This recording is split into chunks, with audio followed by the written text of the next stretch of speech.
Assalamualaikum warahmatullahi wabarakatuh.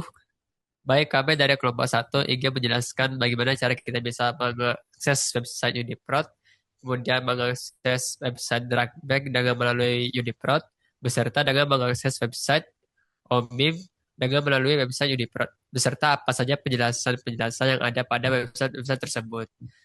Nah, pada kelompok ini beranggotakan saya sendiri Ilham Karamaldi sebagai moderator, kemudian ada Anissa Mokaroma, ada Cynthia Aularista dan Dinda Putri Lesari, Giska Febrana Zen, dan yang terakhir adalah Prita Laura. Nah, untuk pembahasan pertama akan dibahas oleh Giska. Baik, terima kasih kepada moderator. Baiklah, sebelum masuk ke protein yang ingin dicari, saya akan menjelaskan terlebih dahulu mengenai UniProt. UniProt merupakan database yang penting dalam bioinformatika yang menyimpan informasi yang luas dan mendalam mengenai informasi protein, mulai dari urutan asam amino, fungsi protein, struktur protein, interaksi protein, variasi genetik, dan lain sebagainya, yang berfungsi untuk menyimpan, mengelola, dan menyediakan informasi biologis tentang protein dari berbagai organisme. Nah, pada laman ini terdapat beberapa fasilitas. Yang pertama yaitu adalah protein UniProt Knowledge Base yang terdiri dari SwissProt dan juga TRMBL. Yang kedua adalah spesies proteomes, protein clusters UniRef, dan juga sequence archive UniPart. Nah, selanjutnya yaitu kita akan mencari informasi mengenai protein yang akan kita cari. Pada kolom pencarian, kita klik protein MYC, lalu kita search. Di sini terlihat jumlah database dari protein MYC ini adalah sekitar 98.923. Selanjutnya, kita bisa melihat natural varian di bagian bawah. Pada MYC human ada 8 natural varian di sebelah kanan. Nah, jika pada protein yang akan dicari tidak terdapat natural variannya, kita bisa klik customize columns pada bagian atas. Kita klik sequence pada bagian atas kiri. Nah, kita bisa centang bagian natural varian, lalu klik save. Maka terlihat natural varian dari protein yang kita cari.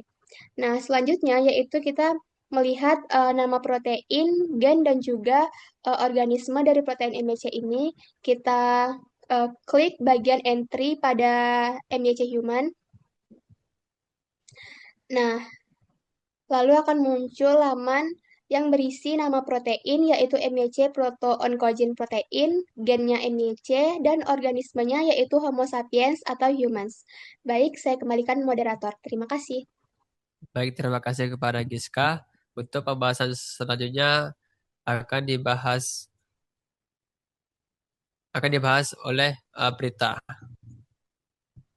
Baik, terima kasih kepada moderator. Selanjutnya, saya akan menjelaskan mengenai fungsi molekuler dan fungsi biologis dari protein MHC. Kita scroll down. Nah, nanti kita akan ketemu pada grafik seperti yang ditampilkan, yang dimana pada bagian fungsi molekuler itu terdiri dari DNA binding, DNA binding transcription factor activity, RNA binding, catalytic activity, signalic receptor binding, dan yang lain-lain.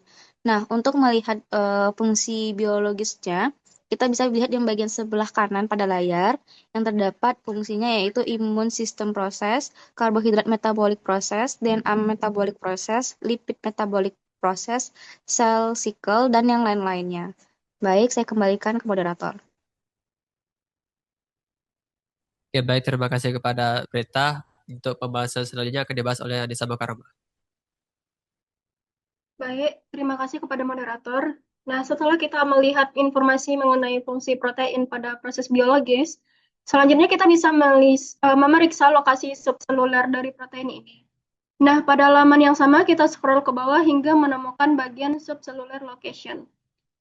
Nah, kemudian pada bagian ini ditampilkan bahwa protein MYC ini dapat ditemukan di nukleus, nukleoplasma, nukleolus, sitoplasma, serta juga kromosom. Nah, selanjutnya kita akan melihat struktur dari protein ini. Nah, pertama, Pada halaman yang sama, kita arahkan ke bagian kiri, lalu kita cari opsi struktur. Nah, pada bagian ini, struktur protein akan ditampilkan sehingga kita dapat mengamati representasi bentuk 3D dari MEC secara lebih detail. Saya kembalikan kepada moderator. Oke, baik. Terima kasih kepada Nisa Makaromah. Untuk pembahasan selanjutnya akan dibahas oleh Cynthia. Baik, terima kasih kepada moderator. Lalu untuk mencari penyakit apa yang terkait, kita bisa melihat pada bagian kiri, dapat bagian disease and variant, lalu langsung saja diklik. Lalu setelah diklik akan langsung muncul penyakit yang terkait oleh gen MDHC ini, yaitu Burkitt lymphoma. Nah, penyakit ini yaitu gen yang direpresentasikan dalam entry terlibat dalam patogenesis penyakit. Aberasi kromosom yang melibatkan MDHC biasanya ditemukan pada limfoma Burkitt. Nah, jadi ini tuh suatu bentuk limfoma ganas tak berdiferensiasi yang umumnya bermanifestasi sebagai lesi osteolitik besar di rahang atau sebagai massa abdomen. Oke, lanjut untuk mencari medicine target pada drug bank, kita langsung saja scroll ke bawah. Scroll ke bawah. Hingga menemukan bagian chemistry, lalu klik pada drug bank yang DB00945. Lalu setelah diklik, kita akan langsung masuk ke laman drug bank. Lalu untuk target itu aspirin. Baik, mungkin sekian akan dikembalikan kepada moderator. Oke, baik. Terima kasih kepada Cynthia. Untuk pembahasan selanjutnya akan dibahas oleh Lydia.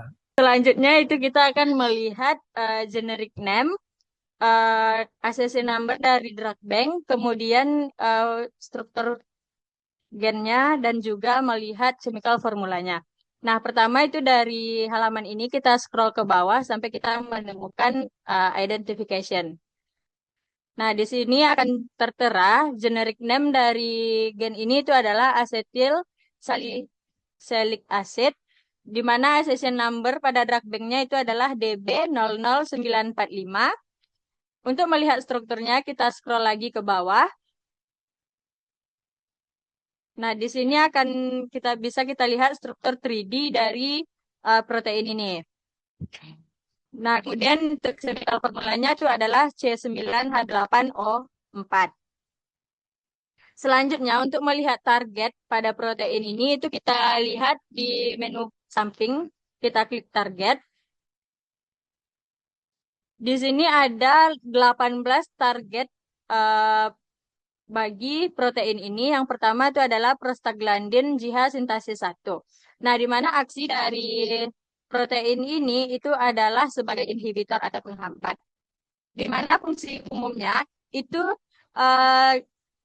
protein ini mengandung siklooksigenase ganda dan juga peroksidase yang berperan penting dalam jalur biosintesis prostanoid, di mana peran khususnya itu adalah dalam menghambat respon inflamasi. Next, ke bawah. Nah, yang kedua itu ada prostaglandin JH sintase 2.